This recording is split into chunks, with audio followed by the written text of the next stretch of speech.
میں نے کل پرسوں چوتھ میں پیچھے یوٹیوب پہ دیکھا ایک کسی نے کہا کہ جی رزق کو بڑھانے کی میں آپ کو ایک دعا بتاتا ہوں،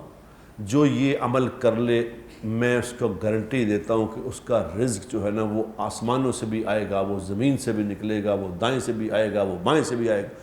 میں نے کہا یار یہ تو کوئی بہت بڑا بزرگ آدمی اس نے اتنا بڑا مسئلہ بتا دیا، تو میں اس کو دیکھنے لگ گیا اس کو کہ بھی کیا ہے بتایا۔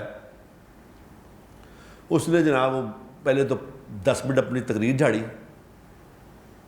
تاکہ امپورٹنٹ بات بتانی، پہلے اپنے یوٹیوب چینل کا اس نے کہا کہ انہوں پہلے گھنٹی مار لو دیتے، انہوں سبسکرائب کر لو تاکہ میں نے کچھ پیسے مل جایا کرن۔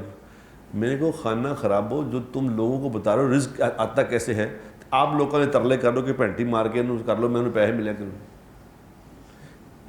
اس کی مثال تو ایسے ہی ہے کہ جیسے وہ بزرگ کہتا ہے میں آپ کو روزی کی دعا بتاؤں گا، پیر صاحب کہتے ہیں روزی کی میں بتاؤں گا ایسی دعا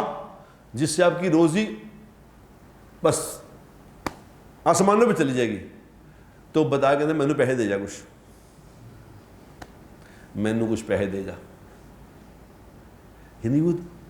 اس آدمی کو یہ بھی سمجھ نہیں آ رہی کہ ایڈا اگر یہ بزرگ ہے تو یہ میرے کو پیسے کو منگتا پہ، یعنی مجھ سے 1000 روپے لے کے مجھے کہتا ہے تو اربوں روپے کا کام دس دینا تینوں۔ اور چاچا خام خواہ خود ہی کر لیں، یہ نہیں سمجھ آ رہی کہ یار یہ کیا۔ اس نے جناب وہ خیر اس میں بتایا کہ صبح فجر کی نماز کے بعد یہ والا ورد اتنی دفعہ کرنا ہے، ظہر کے بعد اتنی دفعہ کرنا ہے، شام کو اے ورد اینڈ وری کرنا ہے، رات میں اینڈ وری کرنا ہے، خود بخود ہی بس۔ اور اس کو دیکھنے والوں کوئی پتہ نہیں کتنے ملینز میں اس کے ویو تھے جو دیکھے ان لوگوں نے۔